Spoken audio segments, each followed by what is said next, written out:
대선이 40여일 앞으로 다가온 가운데 대선 후보들의 TV 토론 성사 여부가 표심을 가를 핵심 변수로 떠오르고 있습니다. 이 시각 정치권 이슈 김성환 시사평론가, 윤기찬 국민의힘 법률위 부위원장과 함께 짚어봅니다. 안녕하십니까? 네, 어서 오십시오. TV 토론, 우선 사자 토론이 될 거다라는 생각이 좀 많이 있었는데 국민의힘 쪽에서 우선 양자 토론 얘기가 나왔습니다. 어떻게 된 겁니까? 그러니까 양자 토론을 살리자는 거죠. 네. 그러니까 방송사 주관 그 초청 토론회에서 일단 결정이 됐던 사안인데 이것을 두 후보를 제외하고 두 후보만 하는 것은 문제가 있다, 이렇게 이제 법원 결정이 나온 거거든요. 그렇죠. 그러니까 양자 토론 자체가 문제가 있는 것이 아니고 그 토론을 이제 방송사 초청 토론을 한다는 것이 이제 문제가 있다는 법원 판단이었기 때문에 어쨌든 방송사에서 기획했던 그 양자 토론의 의도가 있을 거고 또 1, 2당 그 유력 후보자 둘 아니겠어요? 그러니까 이 두 분에 대해서 비대면으로 의혹 제기가 되고 거기에 대해서 해명하는 이런 과정이 아니고 두 사람이 그 의혹 제기와 해명을 대면으로 한번 검증을 해라, 이런 차원에서 국민의 알 권리를 충분히 보장한다는 측면에 기획 의도가 있었던 것을 보이는데 이것을 살리자는 것이고요. 그다음에 법원에서 했던 바대로 추가적인 만약에 사자 토론의 경우에는 협상을 통해서 의제를 선정하고 뭐 사회자, 방송의 수 이런 것들을 정하자는 거죠. 그러니까 사자 토론을 하지 않겠다는 것이 아니고 세 번의 법정 토론 이외에 추가적인 사자 토론에 대해서는 협상을 통해서 정하자, 이런 입장인 것으로 알고 있고요. 추가적으로 아마 2시 반쯤에 국민의힘 그 토론 그 협상 당사자인 성일종 의원이 네. 막 그 브리핑을 할 것으로 보이는데 아직까지는 결과가 안 나온 것으로 봅니다. 뭐 조금 전에 나온 얘기를 잠깐 드리겠습니다. 뭐 기사가 막 올라왔기 때문에 어떤 얘기를 성일종 의원께서 하셨냐면 이재명 대선 후보를 향해서 사자 토론 뒤로 숨지 말아달라라고 촉구를 했고요. 그렇기 때문에 양당이 합의를 했기 때문에 방송사 초청 형태가 아닌 두 당이 직접 주관하는 토론을 개최하면 된다. 따라서 그러면 언론인이 오고 방송하고 싶은 방송사가 와서 자유롭게 방송을 하면 된다라고 하고 있습니다. 즉 양자 토론 먼저 하고 사자 토론 그다음에 하자라는 게 포인트인 것 같습니다. 어떻게 들으셨습니까? 아니, 대선 후보가 토론하는데 어디 골방에서 숨어서 토론합니까? 국민들이 봐야 되잖아요. 그게 국민들의 알 권리고요. 그러니까 그렇기 때문에 방송사가 주관을 해서 토론하는 거잖아요. 그러니까 최대한 많은 국민들이 볼 수 있도록 하고 그 과정에서 국민들이 저 사람이 정말 대통령이 될 자격이 있느냐 없느냐 검증하는 게 토론의 과정인데 국회에서 우리가 토론하거나 아니면 제3의 장소에서 토론할 테니까 취재하려면 와서 취재해라. 이런 얘기는 제가 진짜 듣도 보도 못한 얘기다. 정말 신박한 논리를 개발해냈다, 이렇게 생각이 되는데요. 참 궁색하고 옹색합니다. 그러니까 대통령 후보가 토론을 안 하려고 하는 거, 이거 어떻게 봐야 되는가. 문방구 애들은 초등학생 억지로 끌어내는 것도 아니고요. 토론회장으로 끌어내는 게 이렇게 힘든 겁니까? 그러니까 그 윤석열 후보가 뭐 정치적으로 소신이 없다거나 자신의 철학이 없다거나 아니면은 잦은 실언을 했다거나 여러 가지 비판은 그동안에 있어 왔지만 그래도 최근에는 모습이 좀 달라지고 있다, 이렇게 얘기가 나왔잖아요. 또 들리는 바대로라면 일정도 많이 줄이고 토론회 준비도 열심히 했다고 얘기를 하고 있거든요. 그렇다면 뭐하러 토론을 기피하거나 이런 인상을 줍니까? 그러니까 지지율이 좀 높아졌다고 해서 자만하는 것인지는 잘 모르겠지만 국민들은 연습하는 대통령을 원하는 게 아니에요. 계속 지금 발전하고 있습니다, 나아지고 있습니다, 이렇게 얘기하는데요. 대통령 되고 난 다음에도 연습할 겁니까? 이거는 정말 국민에 대한 예의가 아니라고 생각합니다. 네. 제가 피하는 거 아니냐 이렇게 얘기를 했습니다. 피하는 건 아니죠. 왜냐하면 양자 토론도 토론인데 양자 토론은 저희가 적극적으로 하고 있잖아요. 그러니까 이 양자 토론을 기획했던 의도는 일단 살리자는 거예요. 아까 말씀드린 대로 사실 국민적 알 권리가 뭐 네 분 전체 상당한 알 권리 관심이 많지만 어쨌든 최근에 양당이 주고받는 검증의 어떤 그 공방 이런 것들을 볼 때 한번 두 후보가 나와서 그것에 대해서 허심탄회하게 얘기해봐라, 이런 국민적 알 권리를 위한 장은 마련할 필요가 있다, 이런 생각이고, 그런데 보통 4자 토론, 5자 토론 이렇게 가게 되면 한 후보한테 주어지는 시간이 사실은 거의 없어요. 네. 뭐 본인 발제하고 그다음에 상대방 문제 제기하고 나서 해명하려고 하면 또 끝나거든요. 그런 식의 이제 그 형식적인 토론 말고 실질적인 반론권이 보장이 되고 거기다 해명을 충분히 국민께 전달할 수 있는 이런 양자 토론이 필요하다는 입장이고요. 그 양자 토론은 반드시 해야 된다, 이런 입장입니다. 그리고 추가적인 이제 4자 토론에 대해서는 법정 3회 토론이 있고 그 이외에 만약에 아까 말씀드린 발제할 수 있는 의제라든가 이런 시간, 사유자 이런 부분은 협의하자는 겁니다. 그래서 안 하겠다는 게 아니고 이런 부분들은 제가 볼 땐 일리는 있어 보여요. 네. 그러니까 형식적인 토론 몇 회 채워서 국민들한테 어떤 전달이잖아요. 싸우는 모습뿐이 전달이 안 되잖아요. 그러니까 두 분께 가장 많은 의혹이 서로 주고받고 제기되고 있기 때문에 여기에 대해서 국민께 알려야 되지 않겠느냐. 이런 입장에서 보면 양자 토론을 살리자라는 입장의 윤석열 후보 내지 국민의힘 입장은 나름 이해할 만하다 이렇게 생각합니다. 한 번 더 질문 드릴게요. 그러니까 지금 말씀하신 것처럼 숨지 마라 했지만 실제적으로는 여러 명이 나와서 토론을 하다 보면 한 명한테 공격할 수도 있고 그러다 보면 대답을 제대로 못 해가지고 검증이 잘 안 된다. 따라서 양자 토론이 더 검증하는 데 훨씬 좋은 거 아니냐 이렇게 볼 수도 있습니다. 그러니까 대통령이 되고 난 다음에도 2명만 토론하는 거 할 겁니까? 그렇지 않아요. 여러 명이 토론하는 기회도 굉장히 많을 거고요. 그 과정에서 또 돋보이는 것도 대통령의 능력 중에 하나입니다. 근데 2명이 토론하는 건 필요하고 4명이 토론하면 안 된다? 이게 무슨 논리인지 모르겠어요. 제가 신박한 논리를 개발했다 이렇게 말씀드렸는데요. 법원 판결의 요지는요. 토론 기회를 부여하라 이겁니다. 그러니까 예를 들어서 지금 선거법이 규정하고 있는 그 요건에 따르면 안철수 후보나 심상정 후보가 토론을 해야 되는 거잖아요, 원래. 근데 지금 양자 토론을 당해서 합의를 해버렸으니까 만약에 거기에 끼지 못하면 군소 후보로 전락하는 듯한 인상을 주게 된다, 국민들께. 그러니까 같이 토론하는 모습을 보여주는 게 맞다, 이렇게 판단한 거예요. 근데 사자 토론을 하는 게 맞다고 판단을 한 것인데 우리는 양자가 좋습니다, 양자로 가겠습니다, 이렇게 얘기를 하고 있단 말이에요. 도대체 어떤 이득을 얻으려고 하는지는 모르겠으나 토론을 회피하려고 하는 듯한 모습을 이라고밖에 보이지 않는다 이렇게 생각하고요. 그러니까 애초에 민주당하고 합의했을 때가 설 연휴 전 이렇게 문구가 있었어요. 이건 뭐 부인하기 어려운 사실일 텐데요. 그래서 방송사에서 27일 날 토론하자고 했던 거 아닙니까? 그렇게 얘기하니까 또 무슨 전략을 짰는지는 모르겠지만 설 바로 전날 합시다. 그래서 31일 날 하자고 얘기했던 거잖아요. 그래서 다시 또 실무협의했어요. 30일 또는 31일 날 합시다. 이렇게 얘기를 했어요. 법원에서 사자 토론하라. 가처분 신청 받아줬어요. 그러고 나니까 방송사가 그러면은 31일 또는 2월 3일 날 하는 게 좋겠습니다. 방송사 사정이라는 것도 있는 거잖아요. 그렇게 얘기하고 나니까 이제는 방송사가 주관하지 말고 국회 가가지고 우리가 토론할 테니 와서 취재해라. 제가 이 과정 쭉 설명드렸지만 국민들께서 보기에도 토론 기피하는 것처럼 보이지 않겠어요? 그러니까 지금 윤석열 후보가 언제까지 이렇게 토론 기피할 겁니까? 내가 준비된 다음에 토론하겠다. 이 얘기는요. 국민들한테 준비가 안 됐다는 얘기밖에 안 되는 것이고요. 국민들이 평가할 수 있는 시간을 주지 않겠다고 하는 얘기입니다. 네. 그러니까 지지율 까먹는 얘기 나 안 하겠다. 이런 얘기로밖에 들리지 않아서 굉장히 오만해 보인다는 생각이 들어요. 한 번 더 기회를 드리겠습니다. 그러니까 민주당의 이제 토론 기피 그 논리인데 사실은 저게 토론 기피하고 있지 않아요. 토론한다니까요. 형식에 대해서 문제 제기를 하고 있는 거예요. 그러니까 방송사 법정 토론은 정해져 있기 때문에 그런 거고 그 법정 토론의 초청 대상 요건이 지금 방송사 주관 토론이잖아요. 이번에 이제 문제가 된 것이 그 아무리 기획 의도가 있다 하더라도 법정 토론의 초청 대상보다는 형격히 줄였기 때문에 문제가 있다 이런 판단을 받은 거란 말이에요. 그런데 그 기획 의도는 인정할 만하다. 양강이 만나서 사실은 서로 간에 주고받는 그런 의혹 제기에 대해서 충분히 설명해라. 이런 국민의 알 권리 충족 차원에서 기획한 거 아니겠어요? 그렇다면 그것을 방송사 초청이 아니고 양당 합의에 따라서 어떤 형식에 구애받지 말고 하자는 거예요. 그 하고 나서 추가적으로 법정 토론 사면이 있기 때문에 그때 충분히 할 수 있다라는 것이고 만약에 그 이후에 사자 토론이 또 필요하면 또 하자는 거예요. 그 하는 것도 협상을 통해서 해야 되겠죠. 예를 들면 방송사가 일방적으로 뭐 사회자를 정한다든가 의제를 정한다든가 이러지 말고 사당이 그에 가서 먼저 합의하고 이걸 방송사에 제안하는 형식으로 하자는 거예요. 이전 했던 것처럼. 그러니까 나름 이렇게 국민의힘 입장에서 보면 유불리를 따져야 되지 않겠어요? 이 방송 토론은 선거 전략이기 때문에.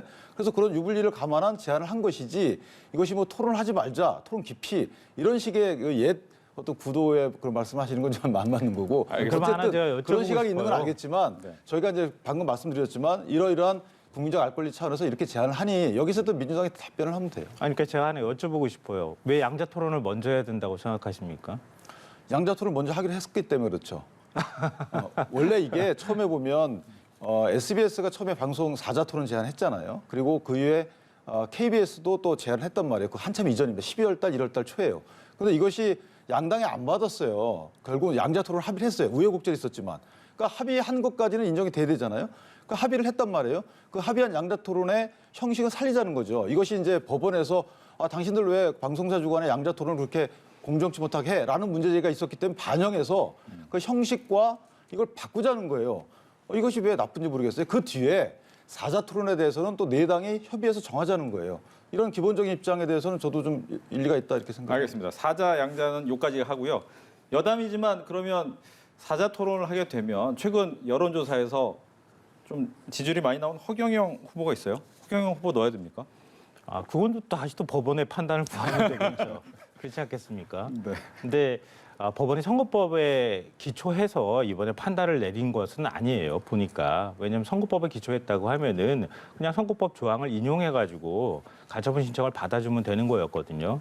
근데 공식 선거운동 기간에 들어가지 않는 상황이잖아요. 네. 그럼에도 불구하고 아마 제가 뭐 그 재판을 담당한 사람은 아니지만 최소한 지금 가처분 신청을 냈던 사람이 공직선거법상 규정에 따르면은 충분히 토론할 자격이 있음에도 불구하고 지금 배제돼서 오히려 더 지지율이 낮은 사람처럼 비춰질 우려가 있다 이렇게 판단한 거 아닙니까? 네.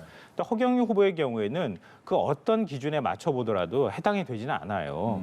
그러니까 무조건 나도 후보니까 나도 토론에 끼워줘라고 말하는 것은 이전의 전례에 비춰봤을 때도 받아들여지기는 어렵다 이렇게 생각합니다. 아마도 그게 이제 법원 판단의 기준이 그러니까 공직선거법상 법정 토론의 초청 대상을 보면 5석 이상 그 국회의원을 보유한 정당이 추천한 후보 그리고 직전 국회의원 비례선거에 3% 이상 득표한 정당이 추천한 후보 그리고 이제 5%의 그 여론 지지율이 있잖아요 여론조사 그렇죠. 그게 뭐 한 그 3개월인가요 30일인가요 뭐 있던데 거기에 비춰보면 허경영 후보가 그 대상은 안 될 듯 보이는데 네. 최근에 좀 올라왔기 때문에 이제 그런 얘기가 그렇죠 나오는 거죠. 최근에 올라온 거죠 그러니까 네. 이게 평균 지지율이기 때문에 아직까지는 안타깝게도 안 되는 것 같습니다. 알겠습니다. 토론 얘기를 조금만 더 하면 뭐 사자 양자 이걸 떠나서 보통 토론을 하게 되면 한쪽으로 쏠리는 경우가 있었어요. 1등 후보에 대해서 공격하는 경우가 많았는데 지금은 양강 체제란 말이죠. 만약 4명이 나와서 토론을 하게 된다. 그러면 어떻게 좀 전개가 될 것으로 예상하십니까? 뭐 전략은 뭐 각자 당에서 알겠지만, 준비하고 있지 않을까 네. 생각하는데요. 이게 이제 토론 기피하고 비슷한 논리하고 연결된다고 생각해요. 그러니까 왜 굳이 양자를 하려고 하느냐? 그러니까 나는 이 정도 그 이재명 후보하고 같이 붙을 만한 상대가 된다고 하는 걸 보여주려고 하는 거잖아요. 어찌 보면. 그리고 단일화라고 하는 또 하나의 변수가 남아있기 때문에 안철수 후보까지 만약에 낄 경우에 안철수 후보 입장에서는 이재명 후보 지지율을 가져오는 것보다 윤석열 후보 지지율을 가져오는 게 훨씬 더 좋거든요. 지금 입장에선. 그리고 또 결국은 보수 쪽에서 표가 왔다 갔다 하는 수밖에 없는 상황이 된다는 거죠. 제가 볼 땐 그걸 좀 기피하려고 했던 거 아닌가. 그러니까 윤석열 후보 입장에서는 안철수 후보가 끼는 것이 매우 불편했을 것이다. 이렇게 생각이 되고요.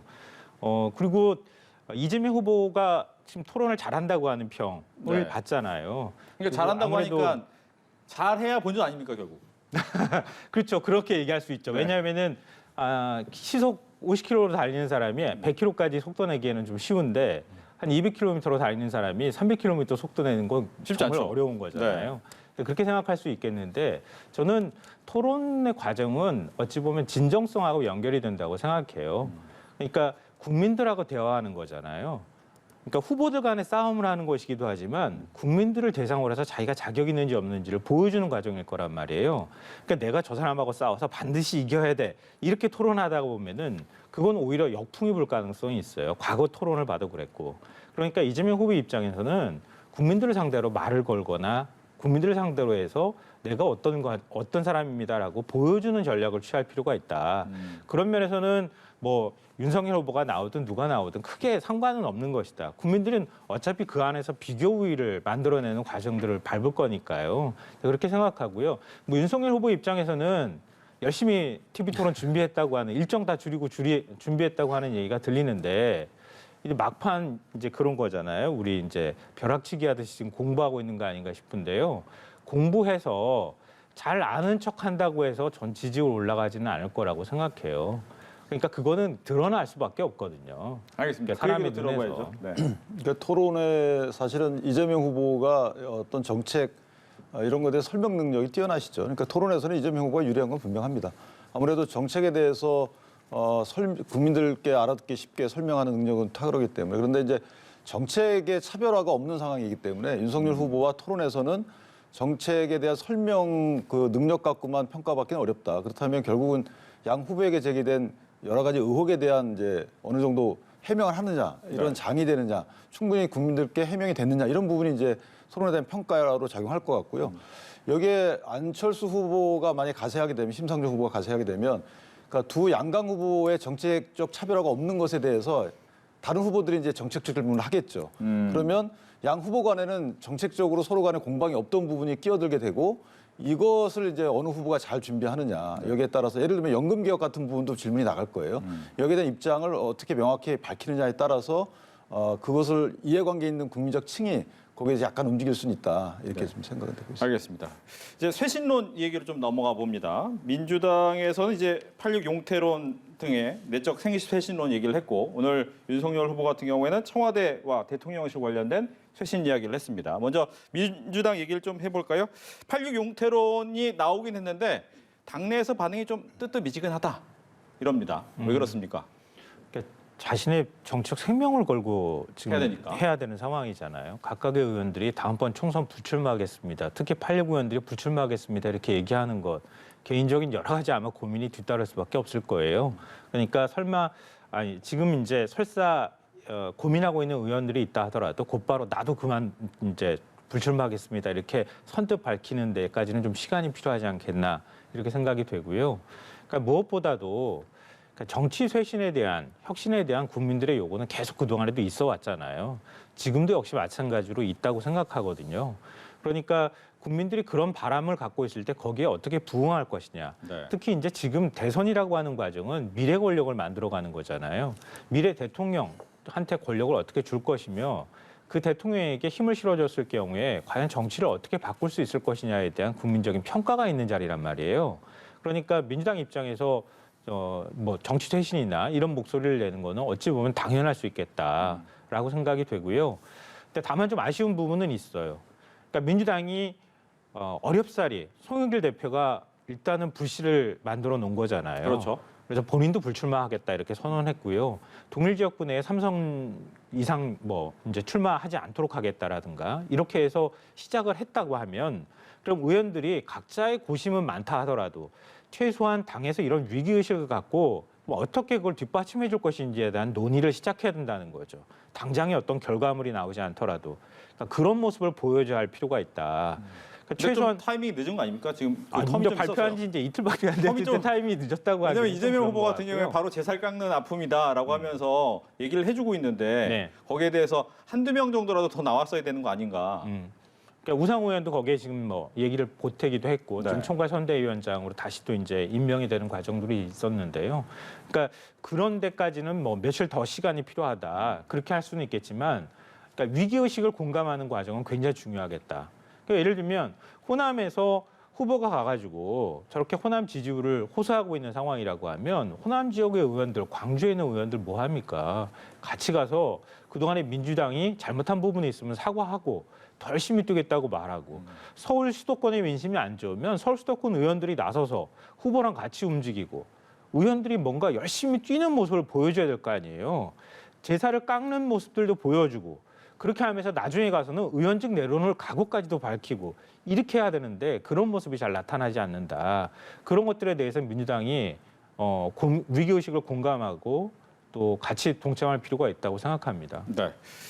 윤석열 후보 측에서는 인적 쇄신보다는 청와대 얘기가 나왔습니다. 대통령실에 대한 얘기도 나왔고 인적 쇄신 얘기는 안 나오고 그쪽으로 넘어간 이유가 있을까요? 그런데 인적 쇄신은 사실 지금 총선 시기가 아니잖아요. 이 대선 시기인데 의원 내각제도 아닌 우리나라 대통령 중심제 하에서 국회의원 선거는 2년 이후에 있는데 불출마하겠다라는 게 어느 정도 울림을 주는지 모르겠어요.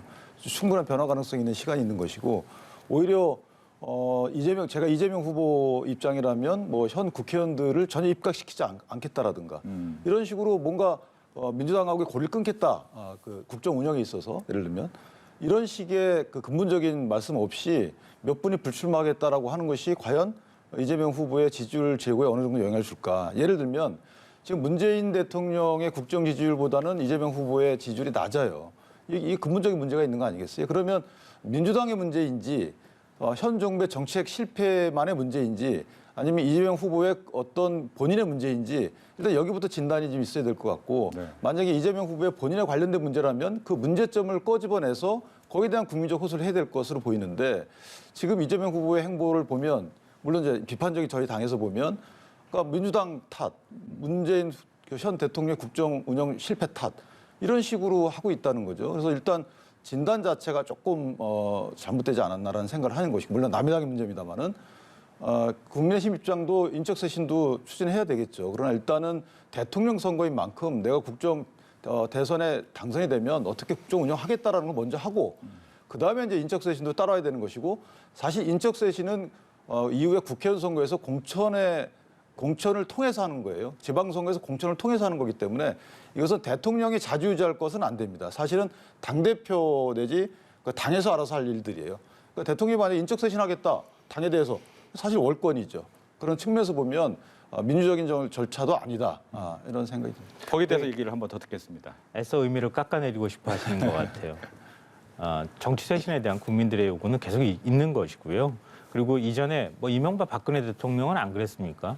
대선 앞둔 상황에서 예를 들면 대통령의 권력을 좀 더 내려놓고 분산하겠습니다라고 얘기한다거나 아니면 문재인 지금 대통령도 역시 후보 시절에 마찬가지였어요. 선거제도 개편 얘기하기도 하고 그랬었거든요. 그러니까 당연히 자연스럽게 이제 개헌 문제랑 연결되기도 하고 했던 일들이 있었단 말이에요. 뭐 하다못해 또 2016년 총선 때도 역시 마찬가지잖아요. 그때도 당시 김무성 대표가 오픈 프라이머리 도입하겠다고 얘기한 바도 있기도 했고요. 그러니까 제가 아까 미래라는 말씀을 드렸지만 미래 권력을 만들어가는 과정이에요. 저런 정치 세력, 저 사람에게 권력을 맡기면 국민들이 갖고 있는 권력을 나눠주면 그걸 어떻게 권한을 행사할 것인가 이거를 가늠하는 판단의 자리가 선거잖아요. 그럼 그 정치 세력한테 맡길 수 있는가 없는가에 대한 판단을 할 때 제일 준거 기준이 되는 것은 얼마나 정말 정치를 바꿀 수 있을 것인가 이 부분 판단하는 게 아니겠습니까? 그렇기 때문에 그동안에 대선을 앞두고 여러 가지 정치 혁신에 관한 요구들이 있었고 그랬단 말이죠. 근데 이번에 민주당이 얘기하고 있는 건 뭐 여러 가지 이제 뭐 지금 총선 한참 멀었는데 2024년인데 뭘 얘기하냐 이렇게 얘기하시는데 기득권 내려놓기예요. 한마디로 요약하자면 국민의힘도 기득권이잖아요, 솔직히. 그러니까 민주당이 그동안에 기득권이라는 것 때문에 국민의힘으로부터 얼마나 내로남불 프레임에 시달렸고 공격받았습니까? 그러니까 그거 과거도 성찰하고 앞으로도 기득권 내려놓겠습니다라고 선언하는 거예요.